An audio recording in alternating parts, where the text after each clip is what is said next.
Hey there.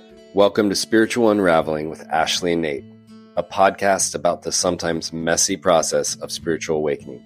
We invite you to listen in as we discuss spiritual topics and themes showing up in our personal lives and out in the broader world.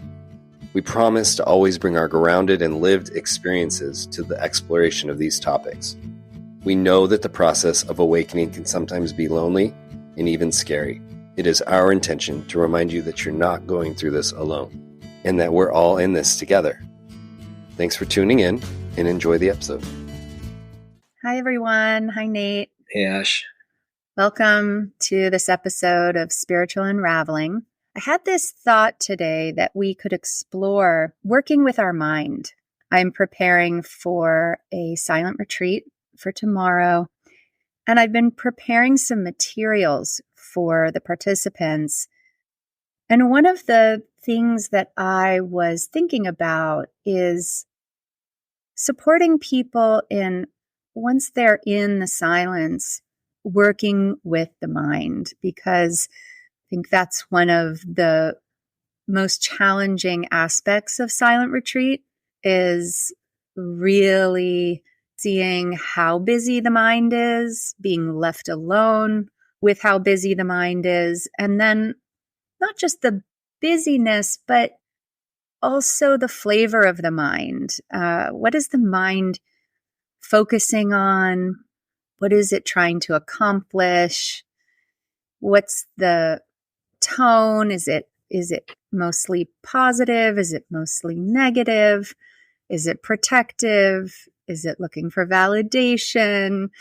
And so when people get quiet, often that's where they find themselves in this relationship with the mind. And I know for me that when I first started meditating, I really thought that I needed to control the mind, and that is absolutely impossible and not the point at all. So I've just been thinking about that because my retreat is tomorrow. And I've also been noticing some shifts in my own relationship with what I want to sort of call my default mode of the mind, that's really unconscious, automatic process. As I get into deeper and deeper layers of that default mode, there's an invitation to establish a relationship with it. And either that's going to be a positive relationship or a negative relationship. Mostly, I think I go first for the negative relationship. Like, oh gosh, is this what my mind is doing? There's sort of a rejection or a judgment of it. And so I've been working lately with trying to embrace it more and understand it and honor it and include it and understand it and have a little bit of a more positive relationship with it. So this has really been up for me. So I thought we could talk about it today. Yeah, there's really so much there. I think one of the things that I heard that popped out when you were talking about awareness that comes up when you do silent retreats is this idea that stillness is really the access point. Stillness and silence is the access point to awareness, where when we go into those meditative or contemplative states and we really just don't try to do anything necessarily, but we become very aware of what's kind of playing in the background, and then it becomes an interesting exercise, I guess is the word. I'm not sure, of how far back do you want to observe things. I love Michael Singer's idea about just kind of pulling the layers back further and further from the thinking. Like, who's thinking that thought? Okay, step back one more. Okay, who's thinking the thought? Who's thinking that thought? And like kind of just getting further and further back so that you can get to this place of pure consciousness. And now obviously you can't do that when you're out running errands and doing everything. So it is an exercise, but it does allow you to work with the mind. And I think that was the other thing that I noticed when I was listening to what you were talking about, if we can conceptualize the default mode and pull it a little bit apart from us, then it becomes something that we can work with. And I love what you were hinting at was bringing in empathy or compassion for the default mode. The default mode has been saving all of us in this kind of matrix that we live in, right? The default mode, thinking that most of us are installed with, isn't necessarily ours, and it's not always that helpful, but it is a functional orientation tool to the world, and it kind of keeps you safe, right? But it has limits. And the only way that you can break free from those limits or start working with it is noticing when it's there. And I think you're really onto something when you were noticing what relationship do you want to have with it. Because I think there is a big pull in the metaphysical world and the spiritual community, new age stuff. There's a lot of ego bashing. I mean, let's be honest. And sometimes we do it like, oh, the egoic mind, this, that. And it is true, but it also serves a purpose. And it's coming out of a lot of wounded parts of ourselves. So it deserves some compassion. And just that idea alone allows you to, as you're talking about, work with the energy of the mind. It allows you to work with it in a very different way. You're bringing a very different energy, an energy which I think we've talked about before, which is curiosity, right? And when we come at things like this with curiosity and openness and open-heartedness and compassion, we just open up new doors of exploration and different avenues of ways that we can access that open up to us, as opposed to just my default mode is negative. I don't know, I hate it when it does that, or immediately I feel like I'm judged by other people. That's okay. It's okay to be aware of those aspects of your mind. But I also would say that is a level of thinking and a level of thought that could also be observed and peeled back a little and say, why am I so negative to my mind? Why am I negative to like the first level of thought? The first level of thought is, it's the stuff that was loaded on you for the most part. And it takes a while to get that stuff separate from you. So those are kind of my initial thoughts. It's just that one, you have to kind of label it and create space from it in order to work with it. And I don't mean label in a bad way. I just mean kind of like create a framework for it. And two, I think really the idea of bringing empathy or compassion towards those different levels of thought into yourself, who's created this mental model, is going to be very beneficial for you in terms of your kind of spiritual growth, or just even just making this process more pleasant. I don't know. What do you think about that? Yeah, I love that. I love the silence and stillness is the basis for that awareness, and the awareness allows us to see. And then the separation is kind of important because it allows you to develop the relationship, and then really bringing compassion in really helps with that. And then I think there's this next layer, which is, I think, the space that I'm in right now, which is ownership of the whole thing. Because the default mode has its own mission, it has its own energy, it has its own determination and focus and intensity. And that can be hard. It can be hard, right? The desire to separate and distance ourselves from that is probably going to be strong as we're moving into awareness, as we're becoming more and more aware. But ultimately, and the separation is helpful, but then there's this ownership piece. You bring compassion in and self-acceptance in, acceptance of this default mode, and really understand it. Really understand its motivation. How is it trying to protect you? How is it working in your favor for what it thought its job was through that conditioning in the matrix, like how you said that? And then we take ownership of the whole thing, because real, true freedom, truly living sort of an awakened life has to include that. It has to include our default mode. It has to include our conditioning. And so we're inviting it actually to be included in the ownership of all of who we are. And, where we're starting out is we just believe in it. We believe that that is who we are. We believe the the striving for success, the striving for validation, the seeking worthiness, all of that is the point of life. We think that is who we are, right? And then we get this idea, oh my gosh, that's not who I am. That thing is just doing its own thing. Who am I? And we sit with who am I? And we have some separation from it, and then we bring it all back in. We are all of it. Everything is included. Everything is allowed in. And I'm really lately interested in taking full responsibility for my being. I'm really seeing that as connected to freedom, so that if I feel victimized, or if I'm, in any way seeing myself at the mercy of something, or I'm starting to create duality, how do I take ownership of everything that's happening so that I can work with it in my being? It seems to be really helping. Yeah. I mean, bringing this to the practical, what we're actually talking about is out of the contemplative or meditative practices and into the real life.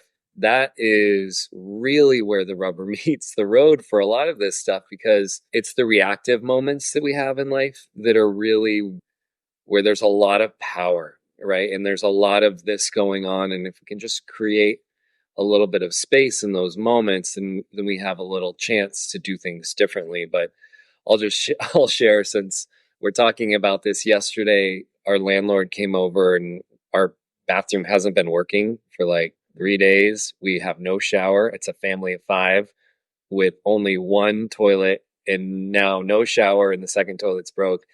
It's been a little tense, and I was trying to help him fix it, and I could just feel I was being pulled into fix it mode. I could feel I was taking on his anxiety and all the stuff with it. And the day kind of flew by, and it was a little frenetic, and I could feel that when my kids got home, the energy that I was exuding was still kind of frenetic and tied up from my earlier stuff working with the landlord. And then it's like kind of around like 6:30 or 7, I was just reflecting. Okay, so that day was suboptimal in terms of how I handled my kind of reactive energy. It was just like momentum, so that's a big part. And I think so that's my personal little story about how if we don't create a little space and reflect and slow things down, we can kind of get through half of the day, 3/4 of the day, and you realize, oh, I was kind of in like autopilot, just kind of damage control, whatever, not fully being present and using a lot of the default mode neural pathways and just the way I normally do things. And that's my story. But I mean, I when I broaden it out and I look around the news, what's happening in politics, what's happening with the weather, what's happening with wars, it's like inundating us right now. There is just so many hooks that can grab you and really take you down that pathway. And again, the momentum is real. It doesn't take much. So I think this is a really interesting topic for the time, because there is a big need to slow that thinking down, to examine it, and to forge a new relationship with it, especially when you have experiences like that where you're all of a sudden you're kind of you're at the vortex has sucked you through at the end of the day, and you're like, I was not fully present today. And then having compassion for yourself, as you're talking about, full ownership. But yeah, I mean, I think that's the kind of practical call, which is if you don't want to be kind of pushed around by circumstances, then it's helpful to take a little inventory of the way you process things. I don't know. I mean, you're getting ready to take people on a silent retreat for 3-4 days, something that is going to really be a huge pattern interrupt. So maybe, I don't know, I'd be curious for you to talk about that and just what's so important about that, because that's like a huge opportunity for people to do a big shift. Yeah. It's 4 days, and it's disruptive. It takes a lot of courage to bring yourself, really, maybe for the first time, but each time you never know what's going to come up. That's the thing about silence. It's really an invitation to see what's happening. And I suppose you could fight it the whole time if you wanted to. There'd take a lot of energy. The invitation is really to let go and allow whatever needs to come to come. whatever wants to be seen, whatever wants to be felt. And, every single time, I would say 97% of the time, people look so bright and shiny at the end because of that reclamation. I mean, I think we're all afraid a little bit of what's going to come. We're all afraid of what's going to come. And because it's the stuff we've been avoiding. So, there's a reason for that. Maybe it's going to be painful, or sometimes people get in touch with joy, actually. And there's a painful aspect of that because it's something that they've been avoiding in their normal life. So even if you're getting in touch with bliss on retreat, there's some, it can be scary. It can be challenging. I had one woman one time who's just the nicest woman. I know her in my personal life. She's the nicest, happiest, always has a smile on her face. And she came on retreat and got in touch with anger.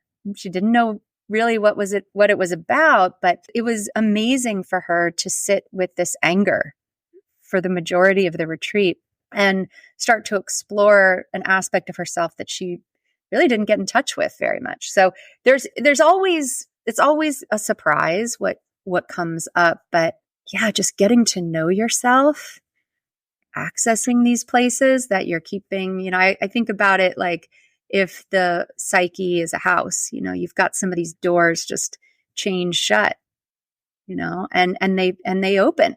But, if you have a house where half the doors are chained shut and you start to open them, the house airs out, you feel lighter and you just feel better. So people usually leave bright and shiny. I know I always did. Even if I had a confusing retreat or a difficult retreat, I always left feeling lighter. I was going to say that what you were talking about reminded me of a practice that I've done periodically, and I'm happy to talk about it because I haven't really thought about it too much. I just would kind of do it. So it's kind of fun to talk about it. But when I would see different aspects of my mind, it reminded me when you were saying that you noticed, you got halfway through the day and noticed that you had been on autopilot. Well, you noticed that you were on autopilot. I mean, that's the point, is like you noticed, right? So it's not that you were on autopilot, it's that you noticed that you were on autopilot. And so one practice that I would do is I would pick something that I would notice as a pattern in myself. For example, on one retreat, or just in my practice, my spiritual practices, I would notice that judgment was really up for me, like judging other people, judging situations, judging myself. And so I would just develop this practice of trying to notice when judgment was there and really work with judgment in particular. Or I was thinking there was a period of time when I would work with presence. I would notice I'm not present or I'm not in my body. And I would just bring my attention into my body, or I bring my attention into the present moment. So I would pick a theme and really work it whenever I could remember. Maybe I would work it in my daily meditation, or I would work it throughout the day. Those have been really powerful, actually, to bring a theme in. Can't think of another one. The judgment and presence were two that came to mind. I don't know if you've ever done anything like that. Yeah, I have, and I like that. What I wanted to say is when you were talking about the presence aspect, it was making me think of a technique that you can do.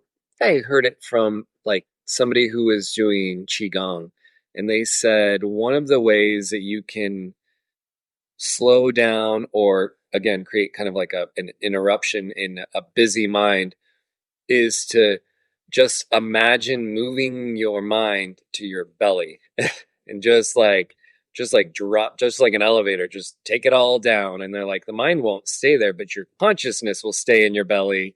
Yeah. Because your mind has to stay up here, but it can kind of trick it to get down there. They went on to say that if that didn't feel like it was grounding you enough, you could think about your toe. And it was like, get your consciousness or your focus is like almost as physically far away from your mind as possible, like down to your toe, which is on the ground. And I love these little things. Nothing is actually moving, right? It's our focus, it's our attention. But I think what we've been dancing around here is the gap, and it's the moment of awareness. And I appreciate you acknowledging that it wasn't that I was on autopilot. It was that I became aware that I was on autopilot. And when you were talking about retreat, it just makes me think of, I mean, meditation has so many positive benefits, but I feel like one of the biggest benefits that I got when I first started the practice was just noticing the robustness of the space between an event and a reaction. And it's not a big space, but when you're not having some kind of a practice like meditation or really doing some other form of work, of reflective work, there's almost no space between an event happening and the thinking going, and then you're kind of initiating. And when I say reaction, I don't just mean like an outward reaction. I also mean like a mental or thinking reaction. And one of the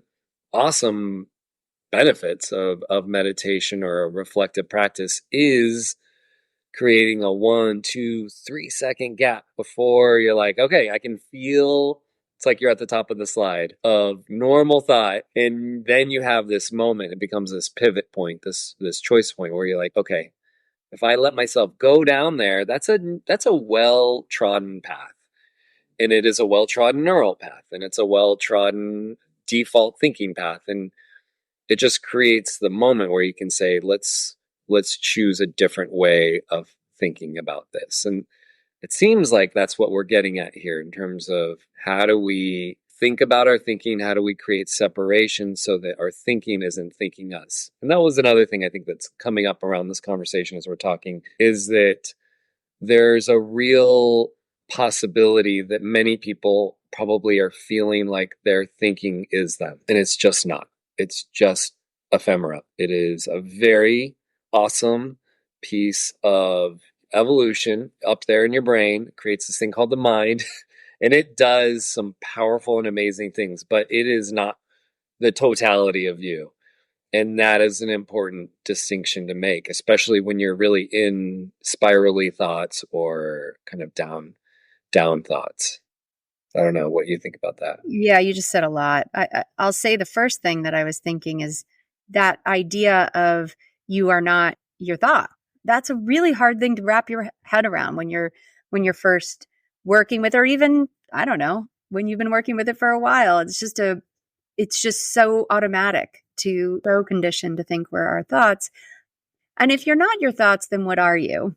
That's where my mind goes, is like, okay, well then what am I, if I'm not just reacting, like you were saying, to every thought that comes into my mind, if I'm not believing every thought that comes into my mind, then how do I know what to do? How do I know who I am? How do I know what move to make in life? And then we've done a podcast on intuition. I think, it's like there are other aspects of you, the heart, the gut, the intuition, that seem to have a different quality to them. They seem to have a different tone, and the directions that they offer tend to have a different quality too. So we start to be able, I think that's another cool part of retreat, is that you start to really feel the difference between the mind and the intuition, because the mind just never stops. It just never stops. And I'll say personally for me, on my first silent retreat, I have so much more compassion for this. I did not on that first retreat. But to notice like sort of the desperate quality of the mind. The mind was just so desperate to get me to certain feeling states or to certain thinking states, that there was a desperate quality, there was an intensity to it. When that sort of quieted down on that retreat, when I sort of, what you were talking about separation, I had a little separation. I was able to see it, and I let go. I let go of following it. I let go of trying to control it. I dropped into a much quieter place. And it's like kind of when you go on vacation to like tropical location, everyone's just walking around and barefoot and nobody knows what time it is, whatever. It kind of feels like that, like going from the city, which is your mind, busy, busy, busy. It's got a lot of drive and motivation, to dropping down into this quiet place where there doesn't feel as much desperation or intensity or motivation. the voice that comes up there, it's a lot quieter and it feels more subtle, but it's clear and it feels different in the body. You receive it almost rather than you're creating it. I mean, you're also receiving your thoughts, but it feels like you're creating your thoughts. And, but so this just feels like you're receiving it. And people often wonder about this, on retreat is how do I trust what's my intuition? How do I know that it's that? And really, you just have to keep at it. And eventually you trust it because it feels different. Yeah, I think that's the key is that it's a different, and when you're talking about, we're using some language that sounds like, we're bringing some physical attributes to the mental process. When we talk about things slowing down and the speeding up in the brain and slowing down when we create silence or stillness, I like to think of that as like frequency, and the frequency of thoughts when you're in the mind and you're kind of just in that busy default mode, as you were talking about. It's like it's high frequency, high amplitude kind of neuronal firing. So it's like you can feel, it's like almost like a game of pong between your ears, like bing, bing, bing. It's going back and forth. Also, there was something that you said there around the kind of fear that grips the mind when you're talking about your first retreat.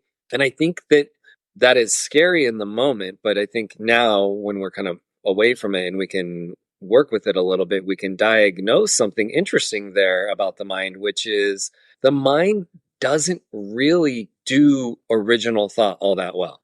The mind likes to work within a set of parameters that it feels comfortable with.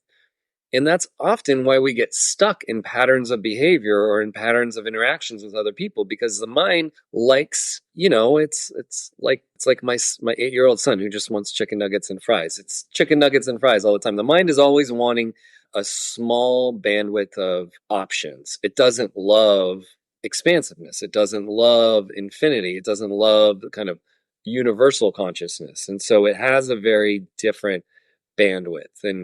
And you can kind of tell which one you're in if you can take a moment and reflect. You can tell which one you're in because one of them feels expansive and one of them feels familiar. And that's almost always the best way to tell you're in a lot of kind of, you're in your default mind. If it feels familiar, it's very likely that kind of base mode. And it's no fault of the mind. It is a pattern recognition machine. It's kind of what it does. Like Bashar talks about the way that the regular kind of functional mind is not really generating new things. It's just deciphering information and sorting it and figuring out what's happening.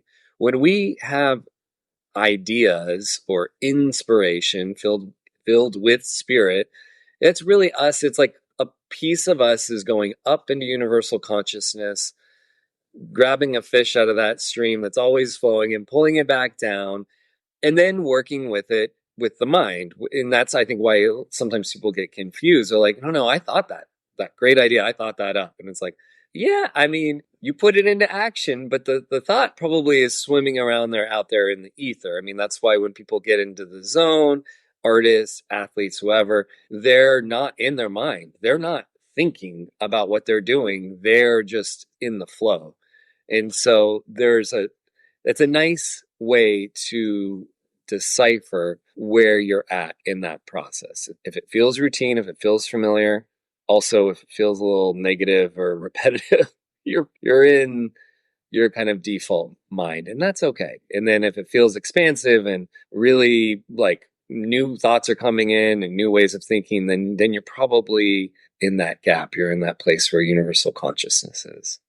Yeah, I love everything you just said. I think it's so important to say that, the default mode of the mind, the busyness of the mind, the desperation of the mind is completely normal. There's nothing wrong with that. There's nothing wrong. It's like, that's what the mind does.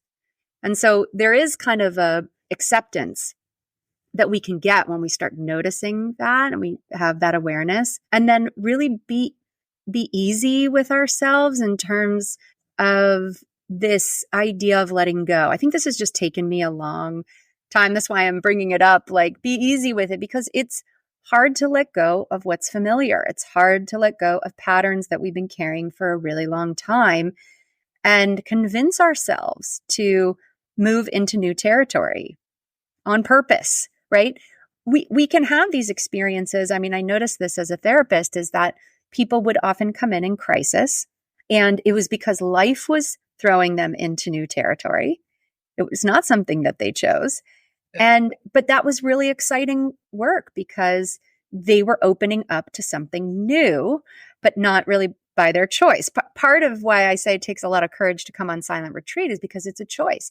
You know, both whether you know consciously or unconsciously, you know that you're opening up to new territory. You're going to be uncomfortable. You're going to be moving out of the familiar territory of the mind, and or you want that, so this is one of those sort of spiritual inquiries, I think, that we can do, is saying, well, what does that mean, and is that what we want, and really owning this idea of seeing the mind, what it's doing, accepting it.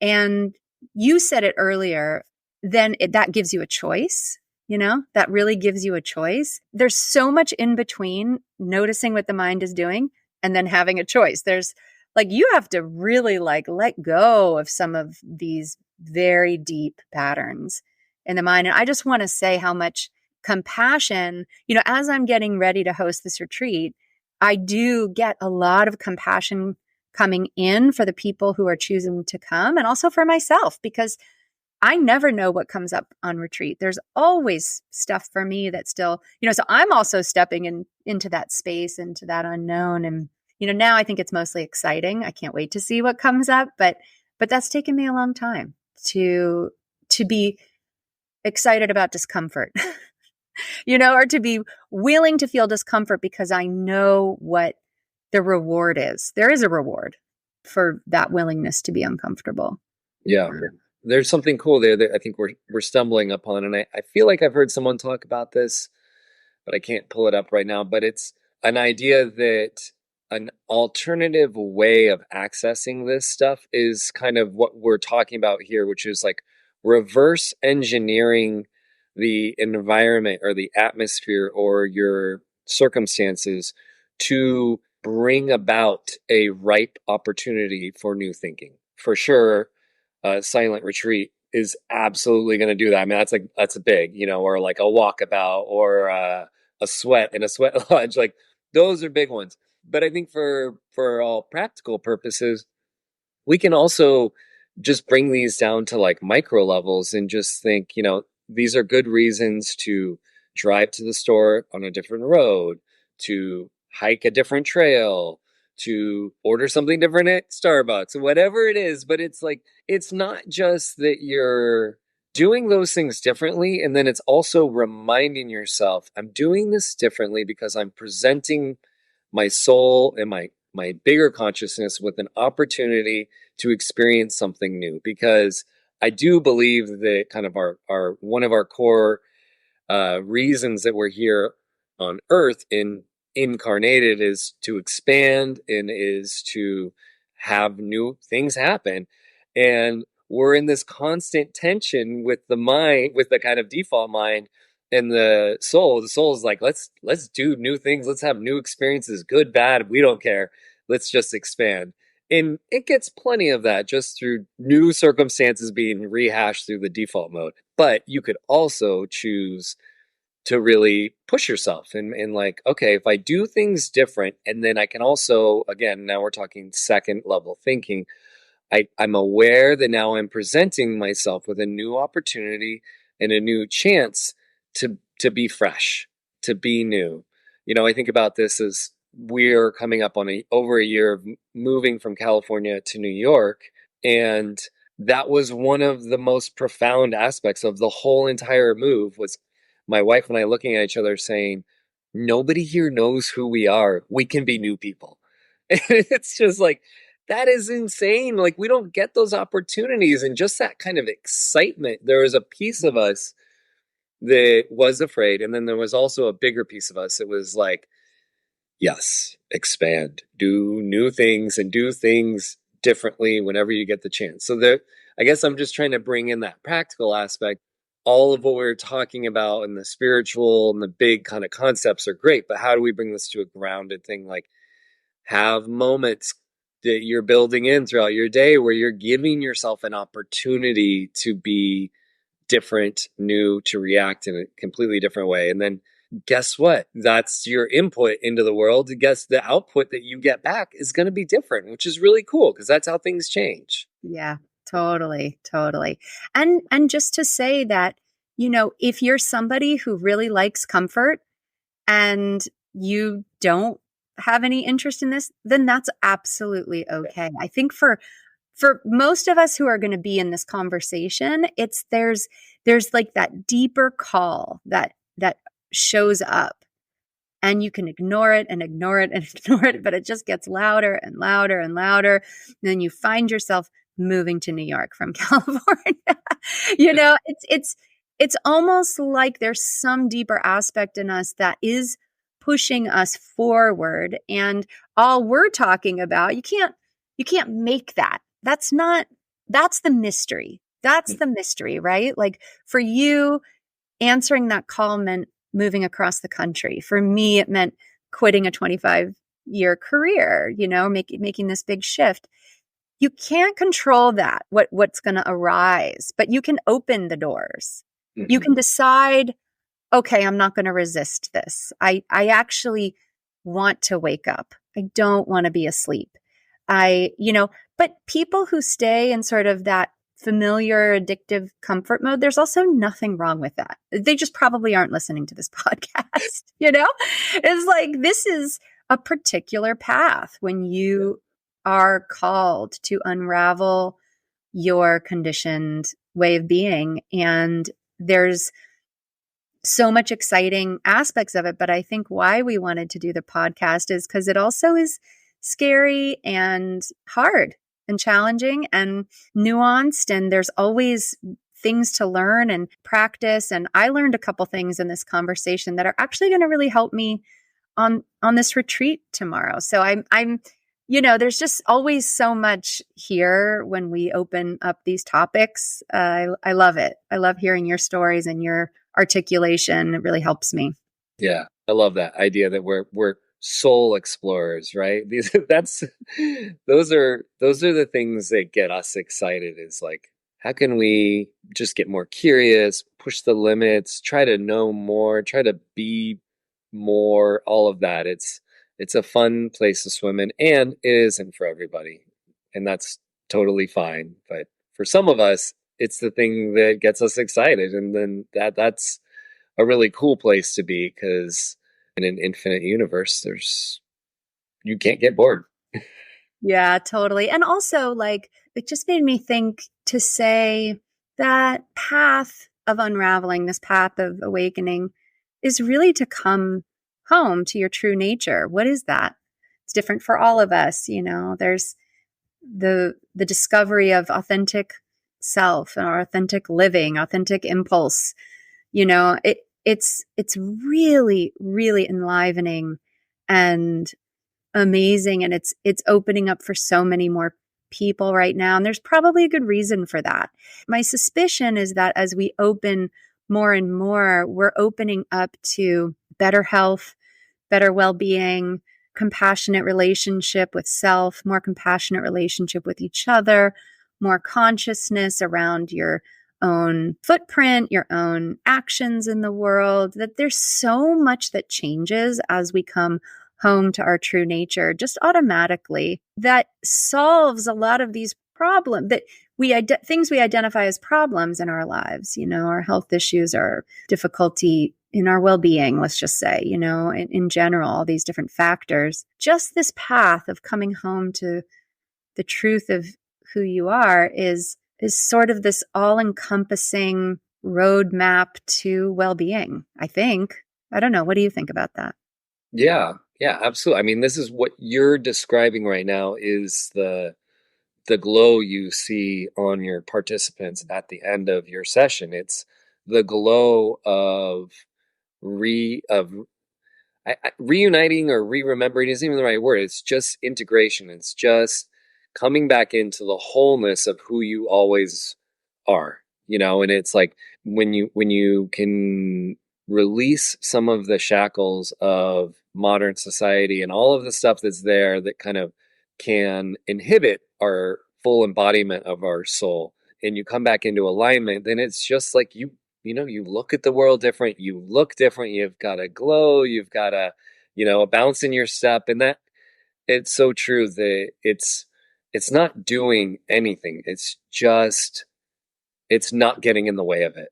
And it's letting it all kind of come back together. And the reason it doesn't matter if you do the work or don't do the work, when you die, you're going to step right back into it anyways. What we're calling for, and what I think a lot of great spiritual teachers are encouraging, is you don't have to be embodied and be separate.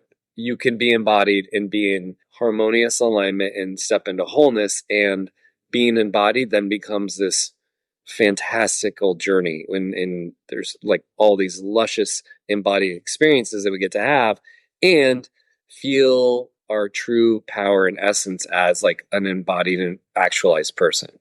Yeah. It's a small goal, Ashley. I mean, it's just a small goal. And it only requires surrendering everything you thought was keeping you safe and secure. But we believe in everyone. We know you can do it. That's probably a good place to end today. And I love where this went. And thanks for all your insight. Yeah, that was fun. Thanks for bringing it up. Yeah. All right. Until next time. Hey, everyone. We hope you enjoyed the show. If you have any questions or feedback for us, please send us an email at spiritualunraveling@gmail.com. If you'd like to learn more about what we're both up to, you can follow Ashley at www.mountainmeditationgroup.com.